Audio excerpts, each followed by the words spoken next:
안녕하세요. 하나님께서 요나서 말씀을 저에게 주셔서 저희의 무딘 마음을 새롭게 해주셔서 너무 감사합니다.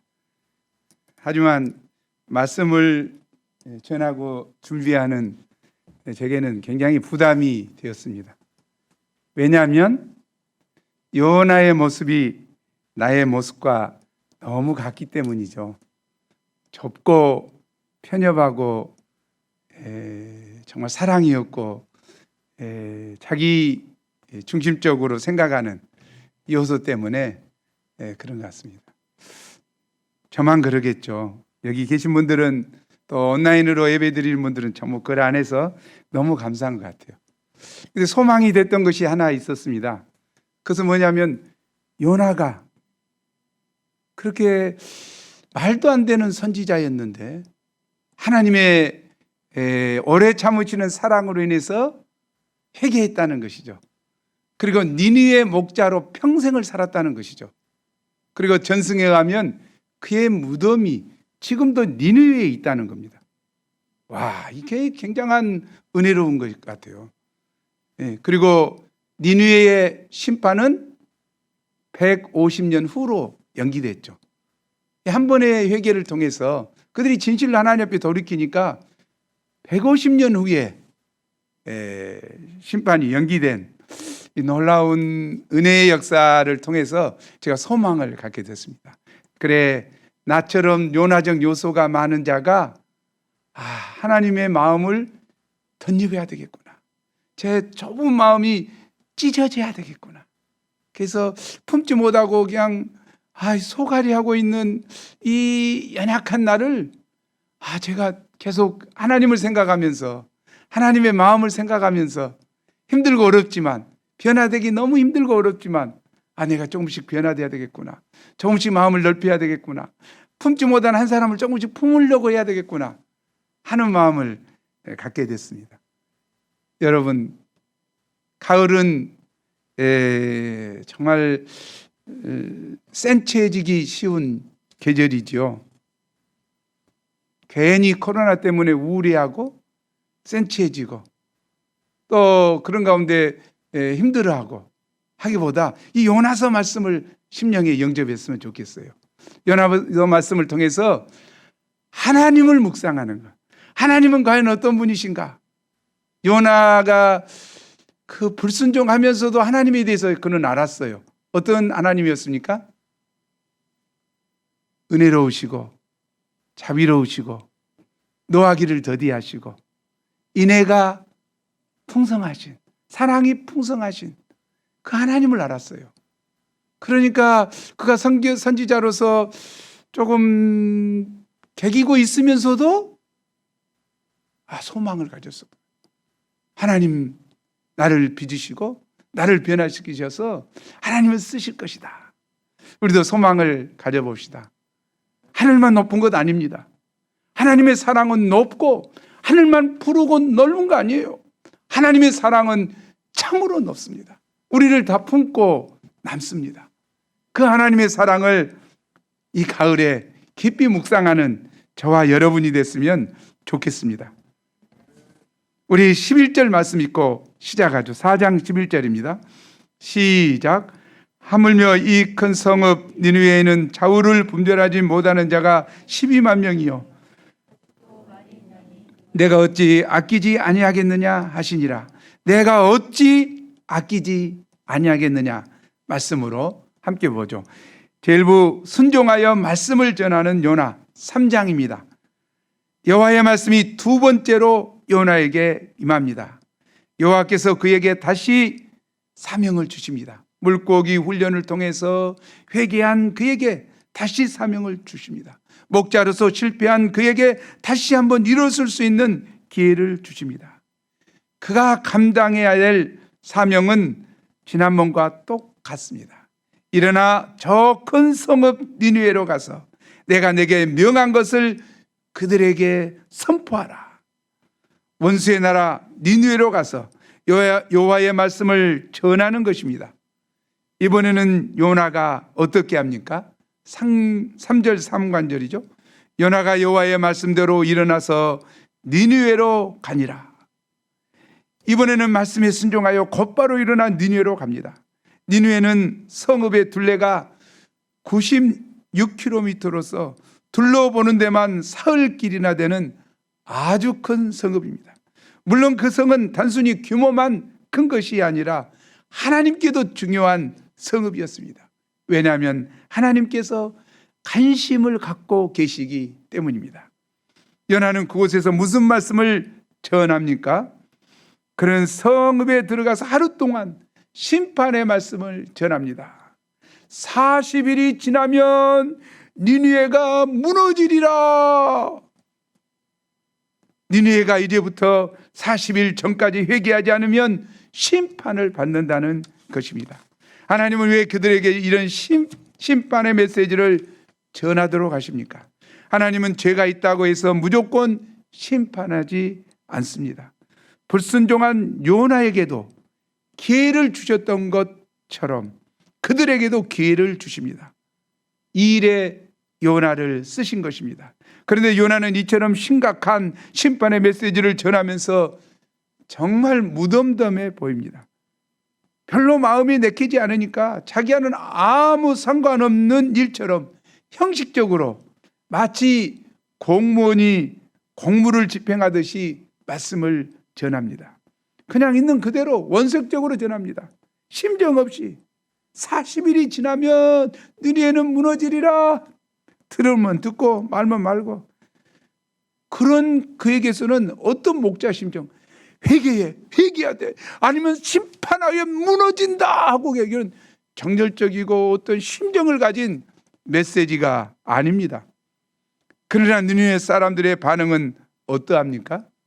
우리가 니느웨 사람들의 반응을 5절 6절이죠. 함께 읽어보겠습니다. 시작.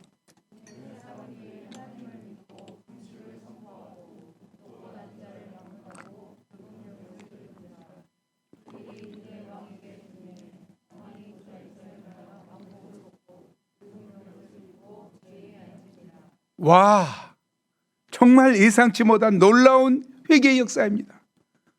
요즘 이런 역사가 일어난다면 얼마나 좋겠습니까? 기숙사 주변을 한번 돌면서 외친 것 뿐인데 참자던 학생들이 다 잠옷바람으로 나와서 무릎을 꿇고 회개한다면 얼마나 좋겠습니까? 요즘 어떻습니까? 정말 목자 생활 이렇다면 할 만하죠. 그러나 몇 날 며칠을 두루 다니고 전도하고 맛있는 거 사줘도 양들의 반응은 시큰둥합니다. 그러나 니느웨 사람들은 스펀지가 물을 빨아들이시듯이 여호와의 말씀을 그대로 받아들입니다. 그들은 그 말씀을 그대로 믿고 즉시 금식을 선포합니다. 높은 사람으로부터 낮은 사람에 이르기까지 모두 회개하는 굵은 베옷을 입습니다. 이 소문이 왕에게까지 전해집니다. 그토록 교만하고 강포한 왕도 왕복을 벗고 굵은 베옷을 입습니다. 그리고 조서를 내려서 전 국민은 물론이요, 가축들까지도 물을 먹지 않는 금식을 하도록 명합니다. 와, 가축들 힘들었겠다. 어떻게 조서가 내려졌습니까? 7절 8절을 함께 읽어보죠. 시작.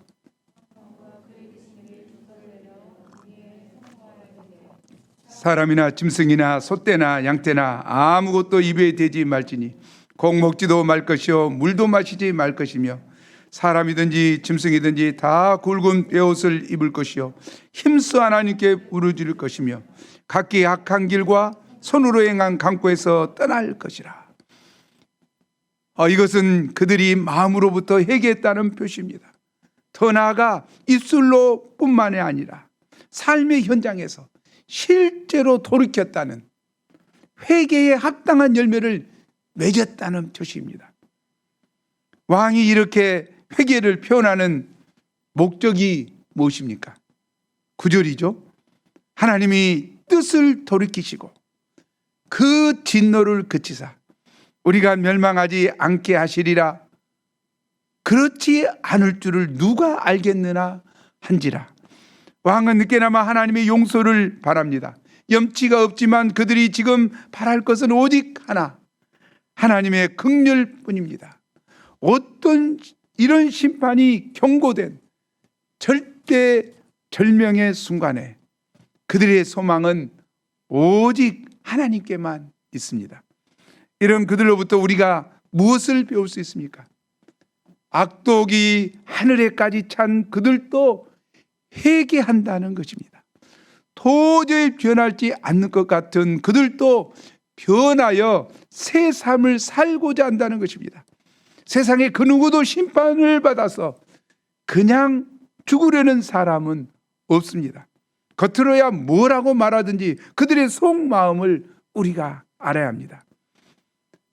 남편을 5번씩이나 갈아치운 사마리아 여인도, 피도 눈물도 없는 수전노 세리 삭개오도, 심지어는 십자가상의 강도도 회개하고 돌이켜서 주님으로부터 용서를 받고 구원받았습니다. 그러므로 우리는 사람의 겉만 보고 판단해서는 안 됩니다. 우리가 어떤 경우에도 사람을 감정적으로 대해서는 안 됩니다. 최선을 다해서 하나님의 말씀을 전해야 합니다. 아니, 그것도 싫으면 요나처럼 형식적으로라도 전해야 합니다. 그러면 하나님께서 그들의 마음을 움직이십니다. 니느웨 백성들의 이처럼 놀라운 회개의 역사는 요나 때문이 아니라 하나님의 강공적인 역사 때문입니다. 그 완악하고 악독한 니느웨 사람들이 옷을 찢고 금식하고 죄를 무릅쓰고 회개했다면 누군들 변화되지 않겠습니까? 누군들 회개하지 않겠습니까? 우리가 선입견을 버려야 합니다. 교만한 양은 안 될 것이다. 똑똑한 양은 안 될 것이다. 무기력한 양은 안 될 것이다. 연애하는 양은 안 될 것이다. 이런 양은 이래서 안 되고 저런 양은 저래서 안 되고, 그러면 한 사람도 도울 양이 없습니다. 우리가 그 누구에게나 확신을 가지고 구원의 복음을 전할 수 있기를 기도합니다. 많은 사람이 필요한 것이 아닙니다. 요나 한 사람이 회개하고 순종하니까 한 민족이 변화되었습니다. 코로나 상황이요, 감성적으로 애로워하기 쉬운 계절인 이 가을에 우리가 이런 확신을 가지고 만나는 각양각색의 사람들에게 힘써 복음을 전할 수 있기를 기도합니다. 하나님은 회개한 그들을 어떻게 하십니까? 10절이죠. 10절을 함께 읽겠습니다. 시작. 하나님이 그들을 행하는 것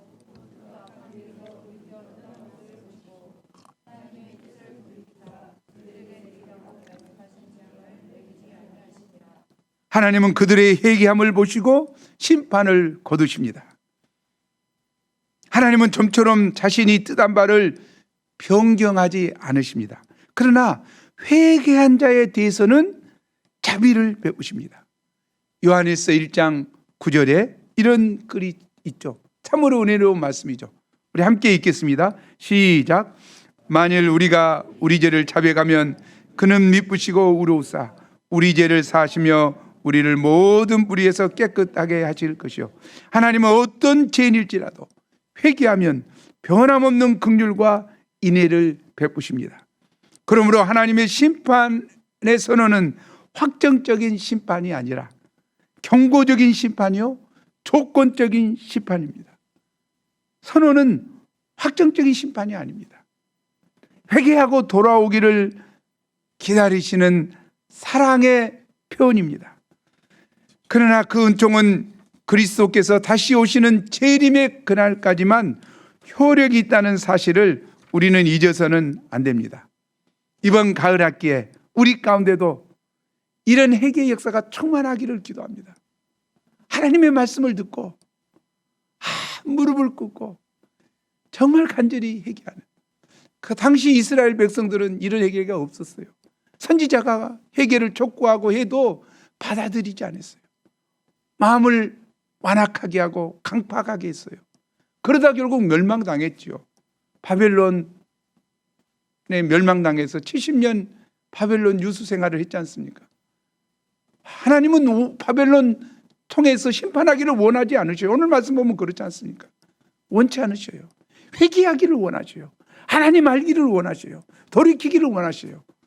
거룩하신 하나님을 섬기는 우리가 이 가을에 정말 회개하고 돌이켜서 하나님 앞에 진실된 모습으로 사는 저와 여러분이 되기를 기도합니다.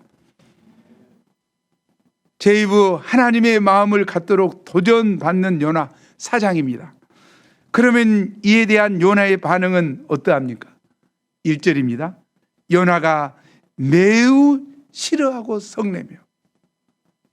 아니, 회개하고 돌이켰다고 하면 기뻐해야 되는 거 아니야? 자기 말씀을 통해서 회개했다니까? 하나님을 영접했다니까? 얼마나 기뻐? 얼마나 좋아? 안 그래? 정말 이렇게 기뻐해야 되는데 요나는 거꾸로 됐어요. 매우 싫어하고. But Jonah was greatly displeased. 불쾌했다는 거죠. 싫어했다는 거죠. 크게 싫어했다는 거죠. And became angry. 그리고 화내. 어떻게 해서 화가 난 거예요? 이해가 안 돼. 그런데 왜 그렇습니까? 원수의 나라 니느웨 백성이 회개하니까. 저놈들 멸망받아야 되는데 회개하니까. 이웃 사촌이 논을 사면 배가 아프다고. 유대 사람들도 똑같아요. 우린 한국 사람하고 똑같은 것 같아. 한국 사람들 속이 좁아가지고 이웃 사촌이 배를 사면 축하해 줘야 되는데 배 아프잖아. 어쩌면 유대 사람들도 똑같은지 몰라.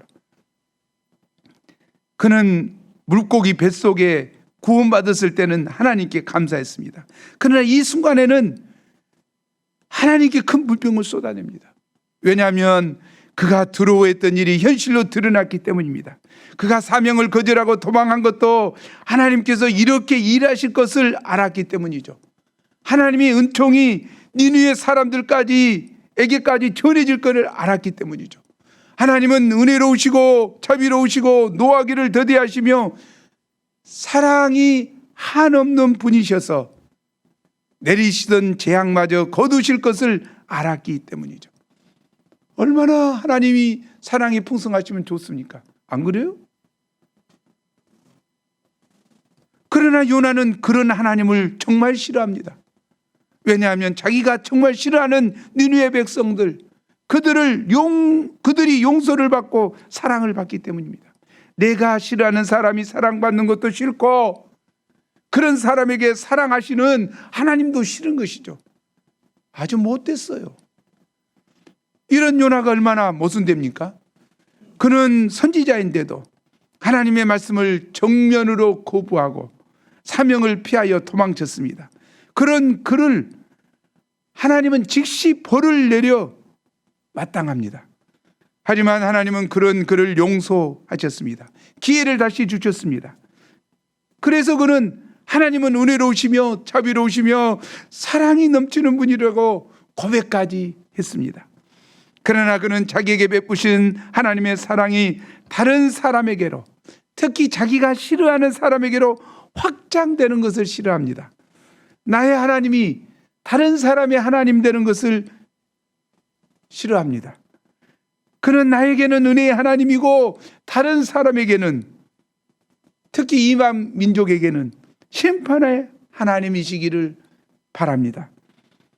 그러나 자기 생각과 하나님의 생각이 다름을 안 그는 무슨 몽리를 부립니까? 3절이죠. 여호와여 원하건대 이제 내 생명을 거두어 가소서. 사는 것보다 죽는 것이 내게 나음이니이다. 이게 뭔 말이에요? 그는 하나님 안에서 니느웨 백성과 함께 사느니 차라리 죽는 것이 맞다. 저 꼴 보기 싫은 것, 하나님 안에서 저들과 함께 사는 것보다 내가 하나님 밖에서 있는 것이 낫겠다. 그는 그들이 잘 때는 꼴을 보면서 배가 아픈 것보다는 차라리 지금 죽어서 그 꼴 보지 않고자 합니다. 그는 하나님이 달래도 듣지도 않습니다. 왜 하느냐? 듣지도 않아요. 정말 성질 더럽습니다. 그의 목리는 얼마나 더 강해집니까? 5절입니다. 이 정말 나하고 똑같아요. 성질 더러워요. 품지도 못해요. 어떻게 합니까? 5절이죠. 5절 함께 봅시다. 나의 모습 같지만 또 몇몇 사람의 모습 같아요. 5절 함께 읽겠습니다. 시작.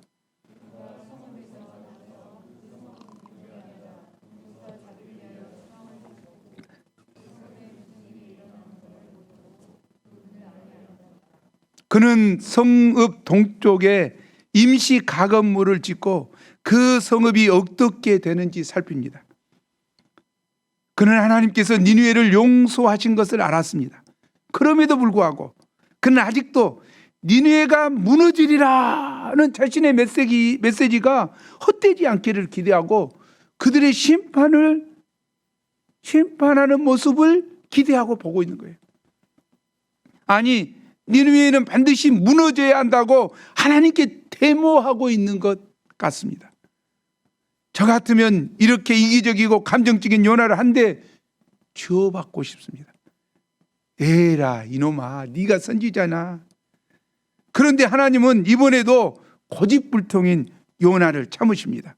요나를 일반적으로 밀어붙이지 않으시고 요나에게 영적 교훈을 주시기 위해 한 가지 이벤트를 준비하십니다. 그것이 바로 박너쿨 이벤트 시청각 교육입니다. 1장에서는 하나님이 요나를 돌이키시기 위해서 무엇을 준비하셨습니까? 강한 폭풍우와 물고기 뱃속 훈련이었습니다. 아주 무시무시한 훈련 코스였죠. 그러나 이번에는 굉장히 특이한 것을 이용합니다. 박넝쿨, 햇볕, 벌레, 그리고 바람입니다. 하나님이 얼마나 재미있으신지요. 정말 재미있으셔요, 하나님. 그죠? 요나도 이 꼴통 정말 웃긴 놈이지만 하나님은 더 웃기셔요. 그를 다루는 모습을 보십시오. 그리고 섬세하고 자상하십니다. 6절을 보십시오. 하나님 여호와께서 박넝쿨을 예비하사 요나를 가리게 하셨으니 이는 그의 머리를 위하여 그늘이 지게 하며 그의 괴로움을 면하게 하려 하심이었더라. 요나가 박넝쿨을 말미암아 크게 기뻐하였더라. 요나가 대머리인지 어떤지는 모르겠어요. 머리를 가릴 만한 머리가 없었는 거 어쩐가 모르겠어요. 예? 그런데 잘관 어찌됐든지 머리로 그늘이 지게 하니까 정말 기뻐하는 거죠. 여기서는 뭐라게? 요나가 박넝쿨로 말미암아 크게 기뻐하였다. Very happy. 이 말씀은 1절의 말씀하고 전혀 다르죠. 요나가 매우 싫어하고 성냈다. 무엇을 성내고 무엇을 기뻐해야 되는가, 이 분별을 잘 못하고 있는 거예요, 진짜. 그의 이 감정의 변화의 이유 조건이 무엇인가요? 기준이 무엇인가요? 하나님의 공의인가요? 민족적 대의인가요? 아니에요. 오직 자신의 기분이에요. 자기에게 유익이 되면 very happy, very happy. 그러다가 어째? 자기가 원하는 대로 되지 않고 사돈이 논을 사면 어째? greatly displeased, angry.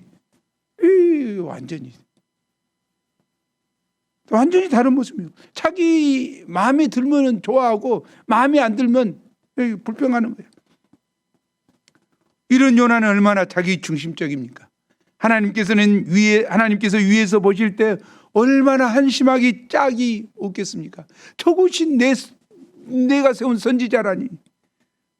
그런데 정작 요나는 이런 자기 문제를 알지 못합니다. 그래서 하나님께서는 어떻게 하십니까? 7절 8절이죠 7절 8절에서 하나님께서 하시는 것을 우리 함께 읽어보죠. 시작. 하나님이 벌레를 예비하사 이튿날 새벽에 그 박넝쿨을 갉아먹게 하시매 치드니라. 해가 뜰 때 하나님이 뜨거운 동풍을 예비하셨고 해는 요나의 머리에 쪼임에 요나가 혼미하여 스스로 죽기를 구하여 이르되 사는 것보다 죽는 것이 내게 나으니이다 하니라. 하나님이 벌레를 준비하셔서 그 박넝쿨을 다 갉아먹게 하십니다. 그러자 넝쿨은 곧 시들어고 맙니다. 거기다가 뜨거운 햇볕과 함께 뜨거운 바람을 불도록 명령하십니다. 직사광선이 바로 요나의 머리 위에 쏟아졌습니다. 이때 요나가 혼미하여 기진맥진해집니다. 숨이 막혀 죽을 지경입니다. 어떻습니까? 더운 날 갑자기 에어컨이나 선풍기가 꺼지면 얼마나 힘들까? 전기 나가버리면. 아예 처음부터 에어컨이 없었으면 모르는데 에어컨이 돌아가다가 꺼지면 정말 견디기 힘들죠. 그러죠? 에어컨이 없다고? 그럼 어쩔 수 없지. 하나님은 이런 상황을 지금 연출하고 있는 거예요. 시원하게 해줬다가 갑자기 에어컨 없애버리고 그냥 뜨거운 바람으로. 요나의 반응이 어떠합니까? 아니나 다를까 요나의 18번이 또 터져 나옵니다. 사는 것보다 죽는 것이 내게 나으니이다. 그는 죽는다는 말을 너무 쉽게 합니다. 요나서에 죽고 싶다, 죽여달라 이런 말이 4번이나 나와. 4번이나. 아유 진짜. 근데 사실은 조금 기분 나쁘면 무조건 죽고 싶다는 거예요. 죽여달라는 거예요. 이런 사람 치고는 정말 죽고 싶은 사람 하나도 없죠. 아니 머리 위에 박넝쿨 하나 없어졌다고 죽느니 사느니 이 뭐하는 사람이 얼마나 유치해. 꼭 애들 같아. 애들 같아. 어린애들 같아. 하나님이 이런 요나에게 말씀하십니다. 내가 이 박넝쿨로 말미암아 성내는 것이 옳으냐. 겨우 박넝쿨 하나 때문에 이렇게 화내냐.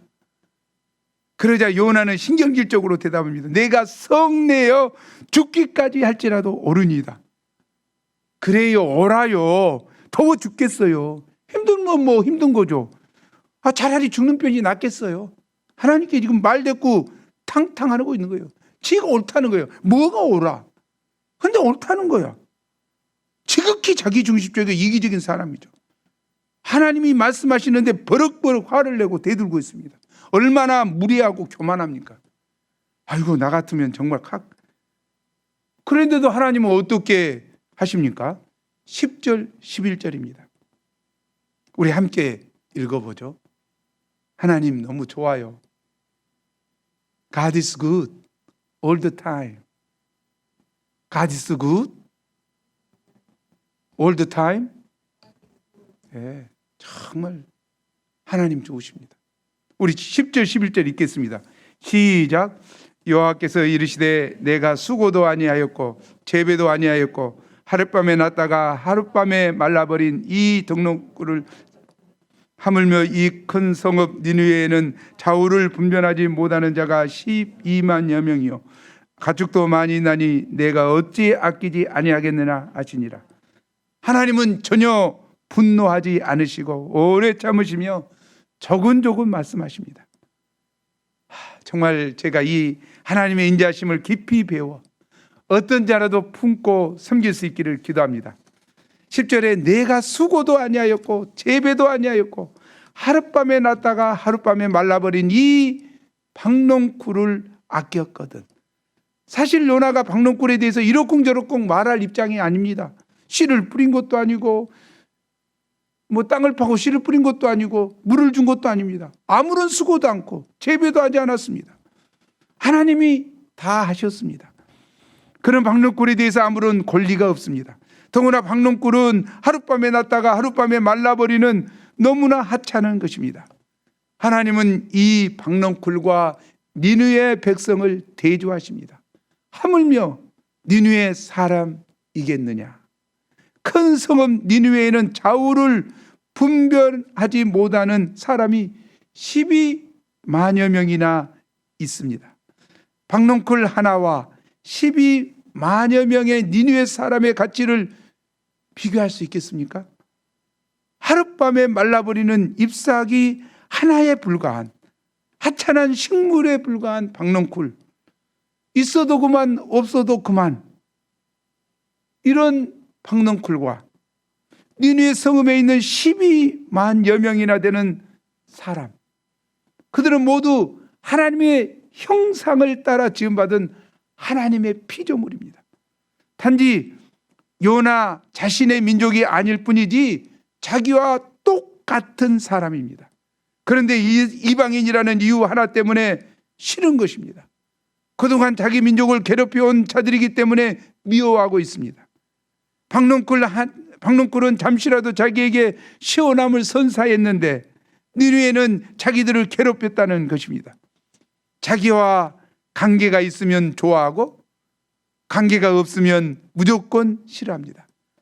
자기도 하나님의 긍휼과 용서를 덧입었으면서도 다른 사람이 하나님의 긍휼과 용서를 덧입는 꼴을 못 봅니다. 이런 요나의 좁고 편협하고 자기 중심적인 마음이 바로 우리 인간의 이기적인 본성입니다. 아니, 나의 마음입니다. 그러나 하나님의 마음은 어떠합니까? 11절 하반절이죠. 내가 어찌 안끼지 아니하겠느냐?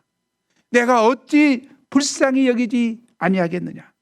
그들이 비록 과거에 악독을 행했을지라도 회개했기 때문에 불쌍히 여기고 아끼신다는 것입니다. 하나님은 이스라엘을 지으셨듯이 니느웨 백성들도 지으셨습니다. 하나님은 이스라엘 백성들을 사랑했던 것처럼 니느웨 백성들도 사랑하십니다. 하나님도 마찬가지입니다. 자기 자식 10손가락 깨물러서 안 아픈 손가락이 없습니다. 자기 자식 그러지요. 어느 누구 하나 아끼지 않는 자식이 없습니다.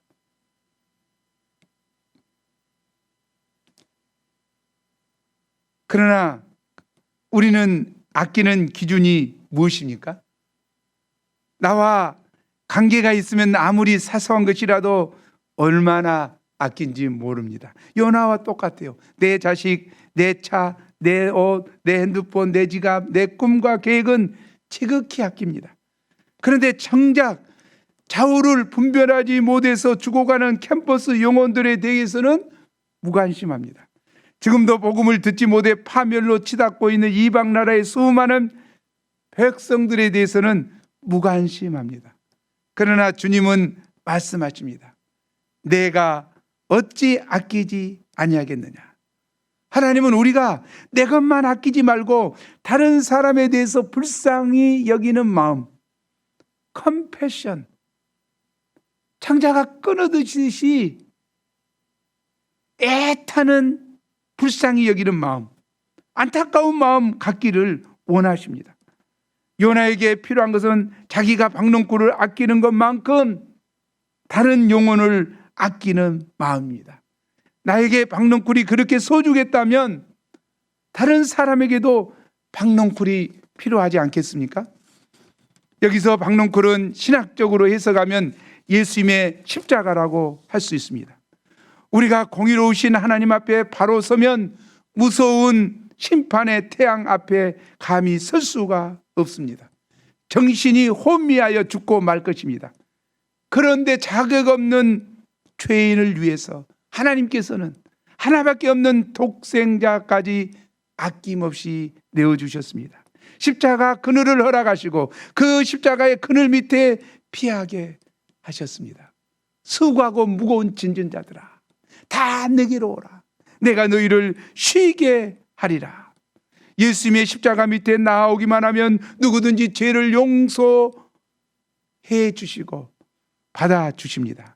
그 영혼을 심판에서 죄시켜 주시고 용서의 사랑을 베풀어 주십니다.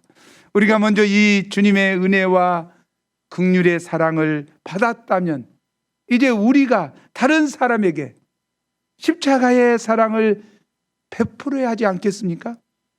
그들의 영혼을 서늘하게 해주는 박농쿨이 되도록 우리가 도와야 되겠지요.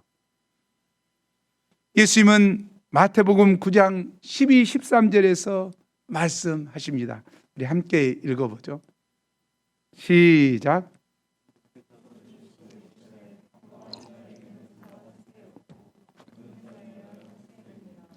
너희는 가서 내가 긍휼을 원하고 제사를 원하지 아니하노라 하신 뜻이 무엇인지 배우라. 나는 의인을 부르러 온 것이 아니요 죄인을 부르러 왔노라 하시니라. 주님은 우리가 바리새인들과 같이 의인 심정, 정죄의 심정을 갖기보다 죄인들을 불쌍히 여기는 마음, 긍휼의 마음을 갖기 원하십니다. 요나에게도 정말 필요한 것이 이것입니다. 한 영혼을 천하보다 귀하게 여기시는 하나님의 마음, 긍휼의 마음, 이 하나님의 마음 갖기를 원하셨습니다. 우리가 잘 알죠. 예수님 당시에 예수님이 오셨는데도 이 유대인들이 이 죄인들을 불쌍히 여기는 마음이 없으시니까 예수님이 안타까워하시죠. 그리고 비유의 말씀을 하십니다. 여러 가지 비유의 말씀하시는데 그 중에 하나가 뭡니까? 탕자의 비유죠. 탕자의 비유. 자, 우리 잘 알죠? 돌아온 탕자. 자기 첫째도 자기 아들이고 둘째도 자기 아들이죠. 낳았습니다. 키웠습니다. 그런데 둘째 아들이 어떻게 합니까?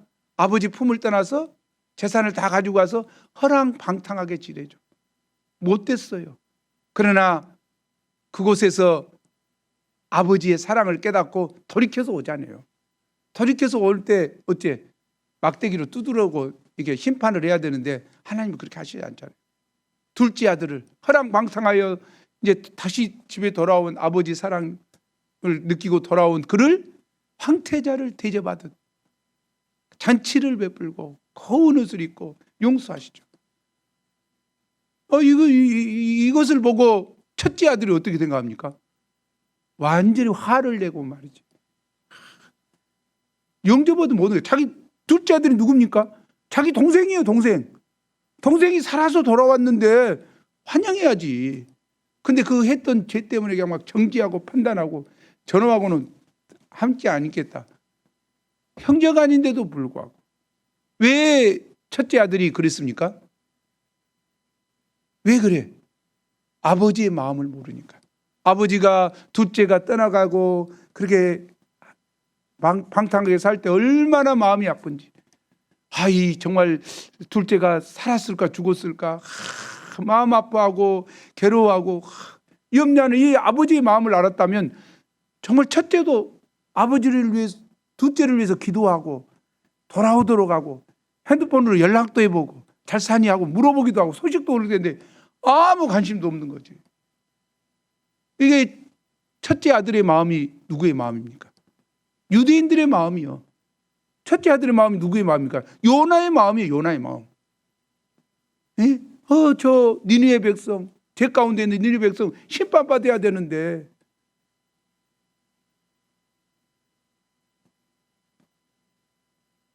우리가 다시 한번 아버지의 마음을 알아야 될 것 같아요. 아버지는 어떻습니까? 그들을 불쌍히 여기시고 그들을 아끼시고 그들이 구원받기를 원하시고 그들을 사랑하시고 아버지 안에서 사랑 안에서 행복하게 주님 안에서 살기를 원하시는 마음이죠. 이 죄인들을 향한 하나님의 마음입니다. 우리도 과거 니느웨 백성들처럼 좌우를 분간하지 못했던 죄인들이었습니다. 눈먼 강아지처럼 온갖 죄악을 따라 행하던 자들이었습니다. 그런데 주님께서 천박한 우리를 아끼시고 불쌍히 여겨주셨습니다. 그래서 목자님들을 보내주시고 복음을 듣게 하시고 아낌없는 사랑을 베풀어 주셨습니다. 이로 말미암아 우리가 구원을 받고 새 생명을 덧입게 되었습니다. 그렇다면 이제 우리가 다른 양들, 다른 나라 백성들을 불쌍히 여기고 이들에게 생명의 복음을 전해야 되지 않겠습니까? 예수님은 요한복음 10장 16절에서도 말씀하셨습니다.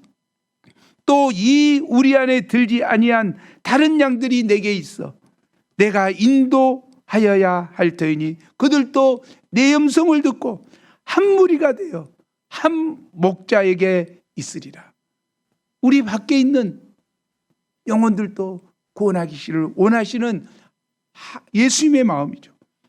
지금 캠퍼스와 선교지에는 앞뒤를 분간하지 못하는 불쌍한 수많은 양무리들이 있습니다. 이들이 멍하니 있다가 이단에게 각종 죄와 세상 쾌락의 종이 되어 사단의 밥이 되어 죽어가고 있습니다. 그런데 우리가 이들을 외면하고 시원한 박넝쿨 아래서 스마트폰이나 만지작거리고 있다면 주님이 얼마나 슬퍼하시겠습니까? 내 시간, 내 물질, 내 꿈과 계획에 박농쿨만 아끼고 산다면 어느 날 갑자기 하나님이 재난의 벌레로 내 소중한 박농쿨을 갉아 먹어 버릴 수도 있습니다. 내가 어찌 이들을 아끼지 않겠느냐?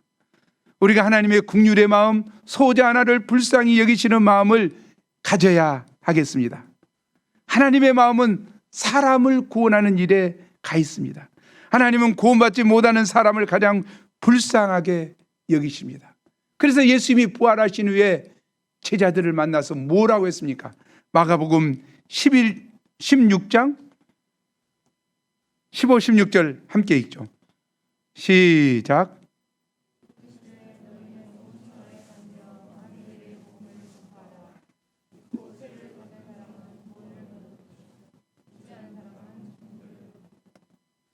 아멘. 결론적으로 하나님께서 오늘 나에게 원하시는 마음은 무엇입니까? 자기 중심에서 벗어나서 하나님의 넓은 마음, 넓은 사랑을 체험하라는 것이죠. 그 체험은 한 영혼으로부터 시작합니다. 한 영혼에 대한 하나님의 가슴앓이가 오늘 우리의 가슴앓이가 되기 원하십니다. 한 사람에 대한 하나님의 눈물이 오늘 우리의 눈물이 되기를 원하십니다. 한 영혼을 섬기면서 우리 모두가 하나님의 마음을 소유한 성숙한 목자로 성장하기를 간절히 기도합니다. 우리 4장 11절 말씀 읽고 마치죠. 4장 11절 시작. 하물며 이 큰 성읍 니느웨에는 좌우를 분별하지 못하는 자가 12만여 명이요 각축도 많이 있나니 내가 어찌 아끼지 아니하겠느냐 하시니라. 기도하죠. 하나님 아버지,